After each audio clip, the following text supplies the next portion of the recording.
Bueno, seguramente Julián del Futuro ya les contó porque estoy grabando este contenido. Lo que vamos a hacer es dar un poco de marco teórico.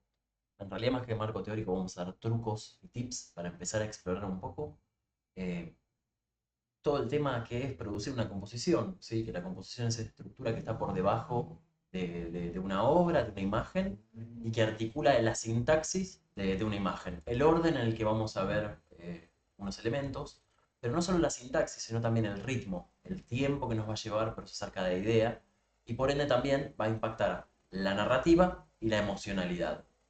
Por otro lado, la composición también abarca el concepto de color. Nosotros ahora no nos vamos a meter en color porque es demasiada información. Vamos a estar pensando solo en blanco y negro, vamos a estar pensando en formas, vamos a estar pensando en contraste, en luminosidad, eh, en tipo de borde, ¿sí? Borde duro, borde blando, foco, fuera de foco. Vamos a estar pensando en luminoso, oscuro, grande, chico, mediano, simple, complejo. Esas son las relaciones de contrastes que van a articular las composiciones. Ahora, ¿cómo vamos a pensar en las composiciones ahora que todavía no sabemos nada? ¿En qué estructura se los voy a tratar de conceptualizar? El ejercicio de composiciones tiene el objetivo de que ustedes empiecen a hacer tres cosas al mismo tiempo. A percibir cómo se comporta el ojo.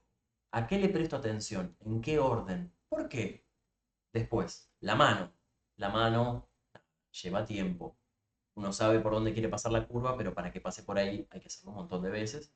Y por otro lado, a través de esta búsqueda de generar composiciones y de la repetición del ejercicio, surge en muchos casos una búsqueda, o surge en realidad, se encuentra un lenguaje morfológico, un estilo, un principio de estilo, pero cosas que son hábitos, cosas que nos salen bien, cosas que nos producen placer hacerlas, que está bueno identificarlos como directores y directoras de arte para en un futuro utilizarlos y que sean parte de nuestro repertorio visual. Pasa con los artistas que repiten en materialidades o morfologías o temáticas. A alguien le gusta más lo orgánico, otra persona ilustra rocas. Ese tipo de cosas que son taras, está bueno descubrirlas al principio de la carrera para ir construyéndolas a lo largo del tiempo.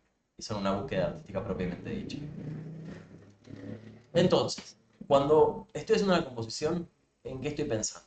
La mano que va a dibujar, el ojo, que para saber cómo funciona el ojo tengo que saber un poco de biología, vamos a ver un poco de biología, tengo que saber la luz, cómo funciona la luz, cómo interactúan, y después cómo eso impacta y es procesado por el cerebro.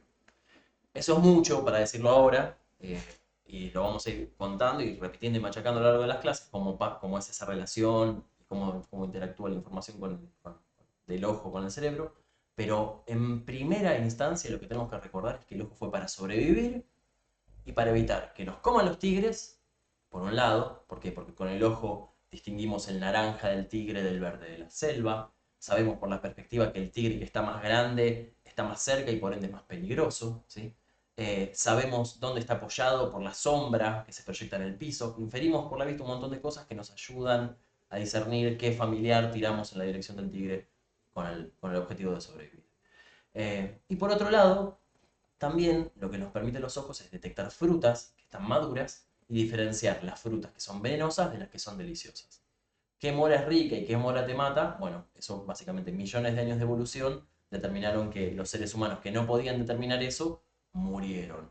Y en el caso puntualmente de diferenciaciones genéticas, en el caso de las mujeres, en términos generales, esto es una campana de Gauss que se superpone, las mujeres son mejores para detectar tonos intermedios entre dos colores, o sea, entre el rojo y el magenta, detectan más variaciones de hue, porque bueno, en la época que estaban dedicándose a juntar frutas en el bosque, las que no podían ver la leve diferencia entre un naranja y otro, murieron. Así que hay un anclaje evolutivo en cómo funciona la visión, ¿sí? Entonces, la visión funciona para sobrevivir. Y nosotros como directores de arte lo que vamos a hacer es hackear ese sistema para llamar la atención y construir una narrativa. Y en el mejor de los casos generar un impacto emocional. Ahora, aplicado al ejercicio de la composición, vamos a pensar en función del orden de lectura. Nosotros no vemos una imagen toda de una, no vemos la imagen. Vemos el mundo a través de una mirilla muy pequeña, que es el punto en donde podemos ver las imágenes en alta resolución, donde podemos ver el mundo, que se llama la fobia, es el 2% de nuestra área de visión, y es el área que usaste para ver a todas las personas que amaste, para leer todos los textos que leíste, y la gente que se lastima esa parte de la visión, se complica la vida zarpado. porque dependemos de una superficie muy chica de nuestro ojo para procesar todo el detalle que percibimos en el mundo en general. Entonces, esa mirilla que se va moviendo a lo largo del plano, a lo largo de la imagen, se mueve en un orden. ¿Cuáles son los motivadores de ese orden? El contraste, ¿sí? Donde hay cambio muy claro y fácil de discernir, el ojo primero va ahí. Porque si lo veo rápido, lo descarto rápido y puedo ir a ver lo medianamente lo complejo y después lo más complejo y después lo oscuro en donde casi no se ve nada. ¿Sí? El ojo prioriza la información que es clara, porque si estoy mucho tiempo viendo la compleja, quizá lo que era claro me apuñalan en el ojo y nada, esa gente la apuñalaron en el ojo y quedamos nosotros que miramos primero lo simple, que está más cerca, y después lo complejo, que está más lejos. Entonces, por un lado es un tema de supervivencia, por otro lado también desde de economía de recursos, ¿sí? Que somos vagos hasta para mirar. Entonces, cuando pensamos en relaciones de contraste, una de las primeras relaciones de contraste que vamos a pensar es la escala.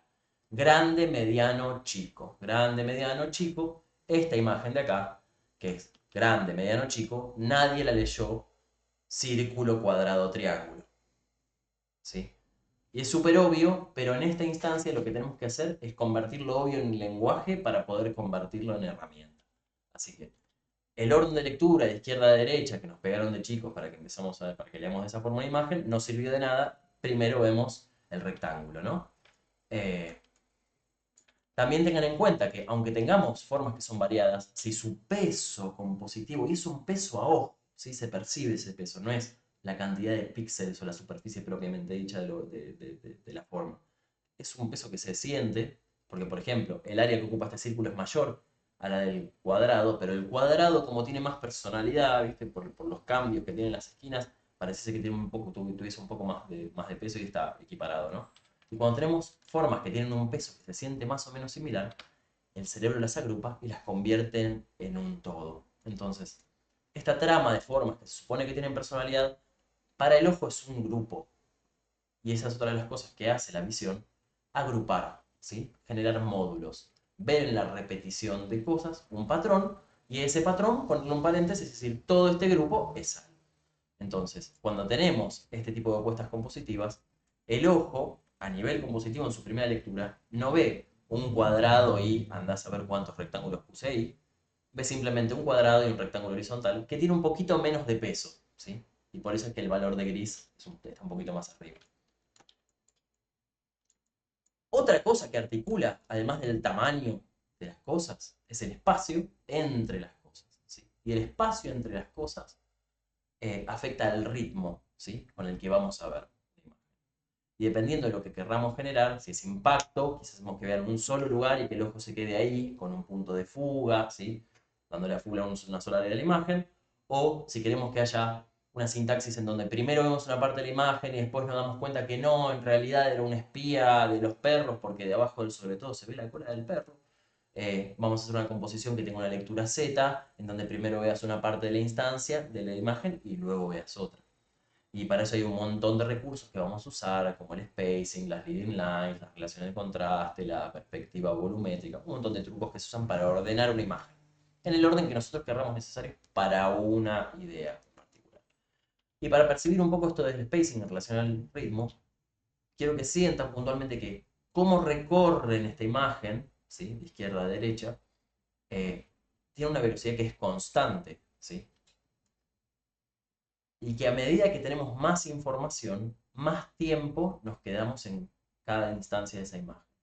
Entonces, podemos generar un ritmo en la lectura del espectador a través de cómo distribuimos en el espacio un elemento. Y además eso lo podemos complementar con la escala, ¿sí?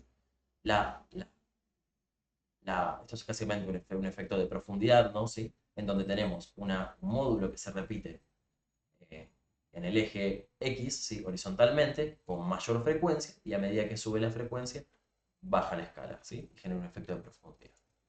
Y además, como podemos usar la escala, el spacing y la forma de los objetos para comunicar, podemos hacer que conspiren, ¿sí? Para contribuir a esa sensación de dinamismo al principio y de estabilidad al final. Entonces, angulamos al principio y sentimos, ¿no? Como esta imagen es más ágil el recorrido al principio y nos detenemos hacia el final. En contraste a esto, miramos un rato, sí, qué es lo que pasa. También percibir cuando miro algo, a dónde tira el ojo, cuando miro lo otro, a dónde tira el ojo, ser conscientes de para dónde está pivoteando la atención. Es lo que le va a pasar a la gente involuntariamente y es lo que va a articular la sintaxis de este incidente. Todas estas imágenes tienen la misma dirección, ¿no? Van de izquierda a derecha en la pantalla, eh, pero tienen un ritmo que es distinto, ¿sí? Eh, de desaceleración cada vez más marcado a medida que vamos stackeando recursos compositivos para generar un efecto. Gabush, acá está. Bien. Push. Ahora, ese orden de lectura eh, lo podemos pensar en función de un montón de formas de conceptualizarlo, ¿sí? No nos vamos a meter mucho en eso puntualmente, pero entiendan que nosotros por un tema cultural leemos de arriba hacia abajo, de izquierda hacia derecha. Tiene mucho más peso la lectura de arriba hacia abajo que la de la izquierda a derecha por un tema biológico y porque, no, porque culturalmente también está anclado que el de izquierda a derecha, puntualmente. Entonces, tengan en cuenta eso, ¿sí? Nosotros, los ejes verticales tienen más peso que los ejes horizontales y como la explicación así biológica base es que tenemos un ojo a la izquierda y otro a la derecha, no uno arriba abajo. Entonces, los ejes verticales son más dinámicos que cuando el mismo eje está en horizontal. Dicho esto, ¿sí? Piensen, ¿sí? Si pongo el logo al principio o al final, si digo el nombre del actor al principio o al final de los créditos, ¿sí? La idea de que el concepto va a tener prioridad o pregnancia. ¿Es lo que necesito que sepan primero o quiero que sea con lo último que se quedan?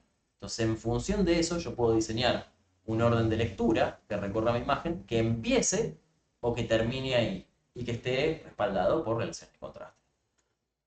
Línea de acción, línea Z, que es un concepto que se machaca mucho en escuelas de publicidad, yo lo repudio un poco, porque la línea Z en realidad es algo que se da comúnmente por cómo es nuestra estructura de lenguaje, no es que la gente lea una imagen así, sí o sí, realmente depende de si las estructuras compositivas que están por debajo en esa imagen soportan esta lectura, y no está bueno pensar que un aviso es una imagen, es un JPG con un titular y un logo abajo a la derecha, y eso es lectura Z, y eso es una buena composición. Hay que ver si es el caso para aplicar eso o no. Realmente depende del concepto y la idea de lo que se está pidiendo. Así que lo de la línea de acción de la lectura Z yo lo repudio bastante. Y después tengan en cuenta, sí, que nosotros hablamos de la prioridad como lo que está primero, arriba, a la izquierda, en nuestro orden de lectura, pero si la escala, sí, marca algo distinto, y ahora va donde quedó la lectura Z. El punto de atención inicial, la entrada a la imagen, es la P de la derecha, y la que se suponía que tenía prioridad ahora tendrá pregnancia. Entonces, todo esto son herramientas, no son reglas. Se utilizan para resolver problemas visuales. La regla dorada es mi herramienta compositiva favorita para manejar proporciones de blanco y negro. Básicamente quiere decir que en toda una imagen, lo más grande en esa imagen es tanto más grande que lo más chico, como toda la imagen es más grande que lo más grande. Es una receta que las proporciones de la receta son proporcionales. Y es muy fácil para el ojo ordenar, ¿sí? Las jerarquías de las áreas de una imagen en función de la proporción áurea. Es orgánico, está presente en la naturaleza, es súper dinámico, me parece que es mucho más dinámico que pensar en tercios, por más que hay muchos directores que usan tercios. Y ojo, porque los tercios también es una regla, bueno, después voy a hablar de tercios un poquito que ranteo sobre eso. Pero bueno, es mi regla favorita, no nos vamos a meter mucho en profundidad con esto, pero está bueno que vean estas proporciones y cuando vean series, cuando vean películas, cuando vean cuadros, empiezan a reconocer, ¿sí? El triángulo dorado, el gnomon, las composiciones A, B, BA, de la última cena, ¿sí? De la Gioconda, para empezar a entender que estas vigas y estas proporciones se usan diariamente en el cine y en la publicidad.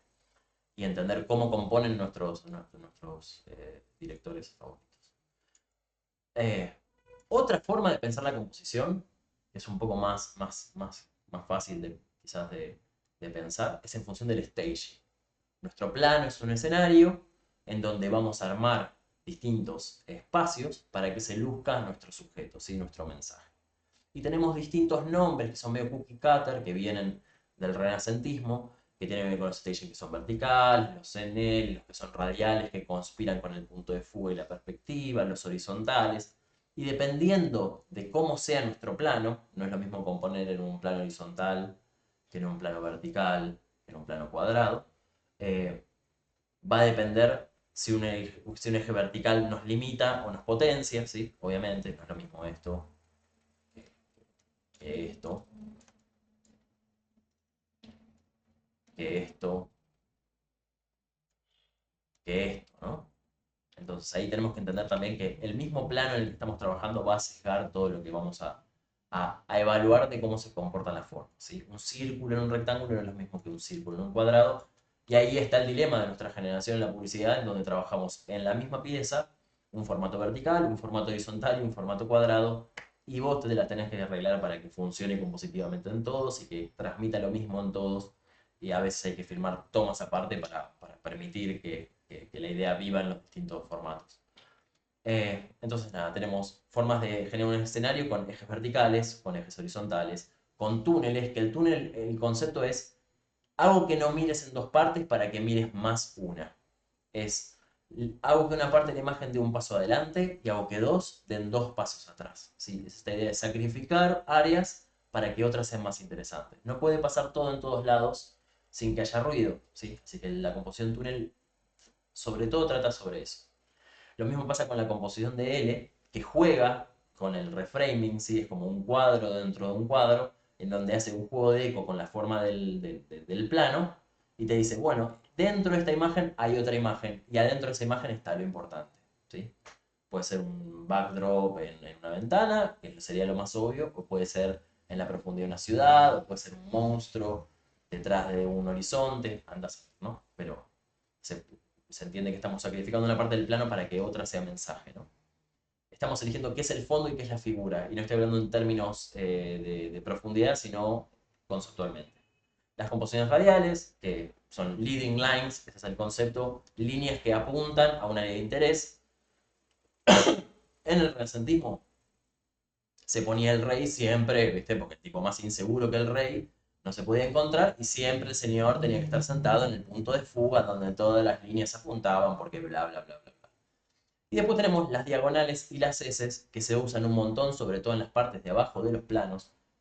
¿Por qué? Porque nosotros en la parte de arriba del ojo, que recibe la luz del piso, eh, tenemos sistemas para detectar con más facilidad serpientes. Todo lo que sea forma sinuosa, esos patrones nos llaman la atención. Genera un estado de contemplación. Les prestas atención porque podría ser una serpiente. Todo lo que podría ser una serpiente lo miramos con atención. Es un fenómeno que nos pasa a todos los primates. No, no sé si a todos, es una exageración, pero hay primates que les pasa eso como a nosotros. Tercios. Tercios. Ojo con pensar que componer en tercios o que una buena imagen, o si quiero sacar una buena imagen de algo, lo pongo en estas áreas de descanso y ahora está bien porque está en un área que no está en el centro, pero no está al costado y está balanceado. Eso la verdad está mal. Está el libro de Remarks on Rural Scenery, que es de este chabón Smith, del 1700, que cuando habla de la regla de tercios está hablando de balances de blanco.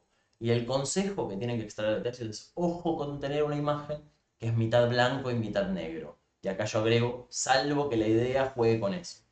¿Por qué? Porque si la mitad es blanco, la mitad es negro, no se sabe dónde está la imagen y dónde está el fondo. ¿Cuál es el mensaje y cuál es la decoración? ¿Sí? Entonces decía él puntualmente que está hablando de pintar lo que había en esa época, que son escenas rurales, eh, era decir, ojo con tener el horizonte en la mitad del plano. Y a partir de eso surge la regla de tercios asociada a ejes, cuando en realidad es una regla que habla de proporciones. Ojo con tener la misma cantidad de luz que de sombra, que no sabemos como espectadores si tenemos que mirar la luz o si tenemos que mirar la sombra. Entonces está bueno la regla de tercios desde el punto de vista de articular en dónde, entender que tenemos que entender en dónde va a estar el mensaje. Y finalmente, ya con ambulancia de fondo, esto se pone épico, se muere gente, todo. Vamos a hablar de contraste. Y el contraste es el cambio. Y el cambio. Vaya con Dios. O no, mejor no. Y el contraste básicamente es lo que atrae el ojo. Como el tiranosaurio Rex, mentira, igual yo así para mentira, pero el tiranosaurio Rex que su mirada le atrae el movimiento y el cambio, bueno, a nosotros los contrastes, los cambios en un plano, donde hay mucha diferencia, atraen nuestra atención. ¿Por qué? Porque cuanto más contraste tenga algo, más rápido lo voy a ver. Y si lo voy a ver muy rápido, es la forma más eficiente para empezar a ver esta cosa que no sé qué es. Y que entiendan que nuestra visión nunca baja el nivel de neuroticismo o Woody Allen. Siempre piensa que vamos a morir. Abrís el Photoshop y no sabe que no va a salir un tigre a atacarte la cara. Entonces mira todas las imágenes y todas las películas y todas las escenas del día a día con el mismo orden y con la misma jerarquía que si estuviésemos en el medio de la jungla.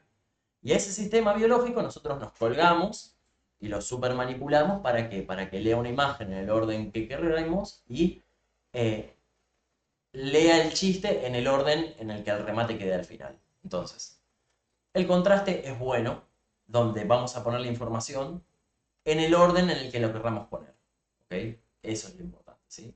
Ojo con poner contraste en donde no tenemos información, en donde no hay mensaje, en donde estamos distrayendo, ¿no? Entonces, el contraste dirigido al mensaje es lo mejor que nos puede pasar para atraer la información. Después puede ser una hermosa representación de una idea horrible y todo puede fallar igual, pero como el enfoque de la dirección de arte fue correcto.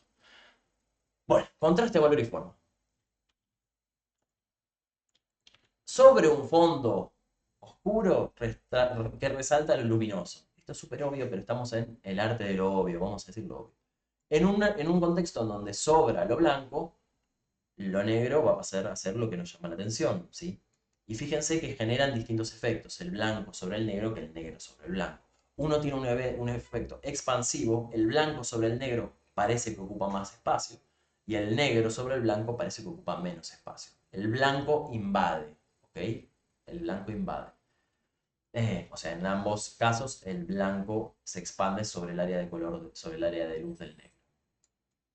Después, cuando procesamos módulos, formas que se parecen, el cerebro hace lo mismo que con los tigres porque no baja el nivel de tensión. Uy, hay tres formas que no sé qué son. Bueno, miro la grande por si es un tigre que está más cerca. Ah, no es un tigre. Y la otra mediana tampoco es un tigre y la otra. Entonces, cuando tengamos módulos, este es el clásico ejemplo, jopitos arriba del pelo de un personaje de Pixar, van a ver que nunca tienen el mismo tamaño, salvo que sea un juguete y sea parte de la idea. Curvo contra recto. Una recta, imagínense que se están haciendo pis. Quiero ir al baño. ¿Cómo voy a ir? Línea recta. La recta es el camino más corto entre dos puntos. ¿Sí? La curva, en cambio, cubre más distancia y tiene muchos cambios. Cada vez que miramos una curva, en todo su recorrido va cambiando permanentemente. Y ese cambio y ese recorrido extra hace que nos lleve más tiempo, ¿sí? Procesarlo. Primero porque es más distancia, segundo porque es más complejo. Entonces, todo el tiempo se usa en el arte la relación de contraste del curvo contra el recto. En donde queremos que la vista sea dinámica y pase rápido de un punto al otro, ponemos una recta. Y del otro lado, donde queremos que el espectador pase más tiempo, o ponemos el sustantivo de nuestra oración o el punto de interés, ponemos una curva para que ahí sí nos tomemos el tiempo necesario para procesar el mensaje. Proporción. Esto es redundante con lo que dije de Smith. Ojo con algo que es mitad y mitad. ¿Sí? Es como un sándwich que es queso, pan. Y como que me falta mínimo un pan más o un queso más para hacer un sándwich de pan. Así que ojo con la proporción cuando queda muy, muy al 50 y 50, salvo que lo pida el concepto. Ahí, viste, ese asterisco va a estar siempre en toda la cursada. Y sepan que cuanto más jugadas son las composiciones, más dinámicas van a ser, pero más difíciles de balancearlas, ¿no? Es como que hay como un... La proporción es tipo 16, 14, una cosa así, más o menos, no es 2-1 ni 1,5, como un punto intermedio, que es el lugar más fácil de balancear las cosas, y cuanto más dinámico se hace todo, más difícil es hacer el contrapeso para mantener que la composición, a pesar de ser dinámica, que sea balanceada, ¿no? Esa oración creo que fue compleja. Si tienen dudas de esa oración, le preguntan a Julián del futuro. Duro contra blando, ¿sí? El borde duro muestra un cambio de forma binaria. Tac, tac, tac, tac, tac, tac, tac, ¿no? Tac, y tac, y tac, y tac, y tac. El blando intenta esconder esa transición. Cuando querés esconder una transición de colores, lo haces con un borde blando, con una gradiente. con un feather. Cuando querés mostrar ese cambio y que ese cambio llame la atención, lo haces con un borde duro. Entonces, el contraste entre el borde duro y el borde blando afecta a la atención. ¿Por qué? Porque preferimos los bordes duros porque son más fáciles de interpretar. Y también se relaciona con la fotografía, con el registro del foco, ¿sí? El borde duro, como el área de la información que está en foco, en el lente, y el borde blando asociado al fuera de foco, que bueno, está en el background o en el foreground. Y esto puntualmente son conceptos de ilustración que también ayuda al fotógrafo, que también afecta iluminación o iluminación en 3D, y tiene que ver con lo que se llama lectura 1, 2, 3, ¿sí? Que es un truco de ilustrador. Estos son trucos, chicos, todavía no estamos viendo base para que empiecen a dibujar, nada más. Tipo, movía mucho las manos. La lectura 1, 2, 3 puntualmente es entender que nosotros podemos mostrar un objeto de una forma óptima, en donde tenemos un valor que se llama 1, que es el highlight, que es la luz, que es la cara que está más expuesta a la fuente de luz, un plano 3, que es la sombra, y un plano 2, que es el punto intermedio. Y con esos tres valores de luminosidad a lo largo alrededor de este objeto tridimensional, que puede ser una esfera, una pelota, un triángulo, una pirámide, no importa, pero tiene la misma relación con la luz, se va a entender más su forma. Y esto específicamente, hablando de una apuesta fotográfica, estamos hablando de una iluminación diagonal, ¿sí? Picada, ¿no? La luz está. El mismo objeto, si ponemos la luz directamente arriba, ahora de repente hay dos planos que están al mismo ángulo de la fuente de luz y por eso tienen el mismo valor de luz. Eso pasaría si la luz está justo arriba, ¿no? Que así. Y después, por último, en función al placement, ¿no? Al spacing, a la relación que tienen los objetos a través del espacio, ¿sí? Tengan en cuenta que hay dos recursos que garpan un montón, que uno se llama grouping, que es cuando solapamos objetos de tal forma que se unen para el ojo, a pesar de ser elementos independientes, y generan una nueva silueta, una nueva figura. ¿Sí? Eso se llama grouping. Y por último, tenemos las triangulaciones. Que las triangulaciones son recursos que se utilizan un montón cuando se combinan con tonos de color que están en la misma temperatura y en niveles de saturación que están por encima de la media en la misma obra y sirven para linkear y generar áreas de tensión, de interés entre la tensión de esos elementos. Vamos a ver ejemplos en las próximas clases de todo esto, pero quiero que sepan, ¿no? Que en esta imagen todo el mundo está viendo está viendo un triángulo, ¿no? Y dentro de ese triángulo imaginario que dibujamos con nuestra atención y solo con nuestra atención, hay un escenario perfecto para que venga un chaboncito y te diga, hola, buenos días. ¿Qué ejercicio vamos a hacer? Vamos a hacer el ejercicio de generar composiciones abstractas en blanco y negro, no podemos usar valores de gris. Abstracto significa que no me imaginé un perro que soñé ayer a la noche que me lamía la pierna y se convertía en un pochoclo. Empecé a dibujar unos circulitos y me di cuenta que parecía un auto y hice un auto del concept del futuro. Tipo, no, no hay nada figurativo, no hay nada sustantivo. Hay morfologías, hay formas, hay, hay inconsciente puro, hay tramas, ¿sí? Puede haber formas geométricas, puede haber formas abstractas, pueden hacer cosas tridimensionales, si saben dibujar con un punto de fuego o lo que fuere, pero no hay nada que sea figurativo. No hay botellas, no hay seres humanos, no hay personas, no hay ojos que flotan, no hay relojes que se derriten. No es surrealista. Lo que vamos a dibujar es el primer frame que ve el ojo de una imagen. Antes de que sepa que hay un auto, que hay un perro, antes de que entienda el concepto, vamos a ver esa imagen en baja resolución, en blanco y negro, porque el ojo primero ve en blanco y negro, hasta medio fuera de foco, no muy clara, antes de que podamos agregarle el contenido.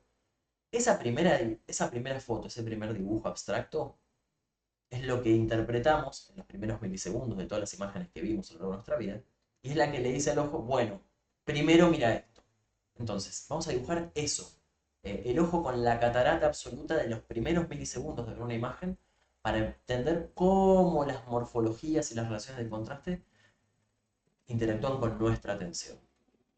Así que ahora vamos a dar un tiempo, creo que va a ser 40 minutos, para dibujar, para que dibujemos en la compu, si alguien tiene una impresora porque tiene la infraestructura para que lo imprima. Este ejercicio queda para hacer para la clase que viene.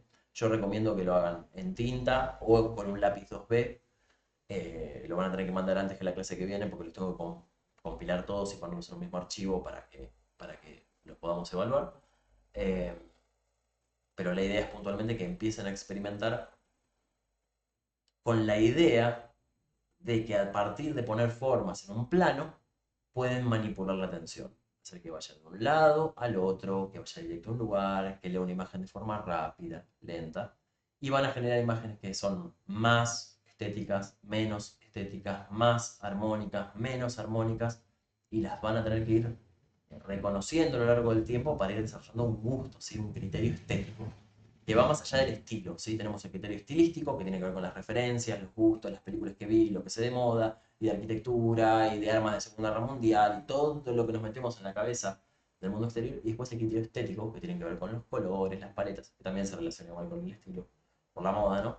Eh, el criterio estético que tiene que ver con las proporciones, con la receta, ¿no? Con cómo mezclamos todas estas cosas para que queden bien. Y nada, el desarrollo de la mano, del ojo y del criterio conceptual de bajar todo esto al lenguaje lleva tiempo, y a través de las composiciones es la verdad una de las formas más eficientes, no solo para desarrollar esto, sino también para hacer conceptar, para desarrollar campañas, para hacer muchas pruebas de layout súper chiquititas, de forma tal de que no te apegas al trabajo. Y de hecho, regla de pulgar es, si se están aferrando a algún tipo de proyecto o trabajo que hicieron solo en función de las horas que le dedicaron, probablemente hay que matar la idea, chicos. Así que nada, vamos a arrancar. Ahora lo dejo a Julián del futuro. Debe tiempo para que empiece a hablar. Y listo. Arrancamos con esto. Bueno, ya está. Ahora arranca el chavo. Nos vemos, chicos. Nos vemos en